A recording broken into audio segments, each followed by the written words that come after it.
શું લાયા? અમારા ફોલોવર માટે ઓફર લાયા. જોરદાર ઓફર લાયા છે, આખું બોક્સ ભરી લાયા છે. બોક્સ ભરીને લાયા. હા તો ખોલો ખોલો સાહેબ, જોઈ લઈએ અમે.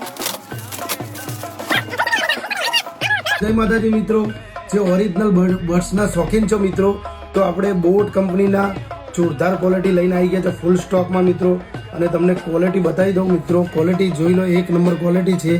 અને વાત જ ના, બેકઅપની વાત ના થાય અને સાઉન્ડ મ્યુઝિકની વાત ના થાય. ઓરિજિનલ બોટ કંપનીના આવી ગયા છે ફૂલ સ્ટોક મિત્રો. જોઈ શકો છો તમે, એક નંબર બર્ડ છે. અને આપણે જે લગાવીએ એની અંદર ક્વોલિટી જોઈ લો મિત્રો, એક નંબર ક્વોલિટી છે. તો મિત્રો આપણે જોરદાર ક્વોલિટી અમારા ફોલોવર માટે જ લઈને આવી ગયા.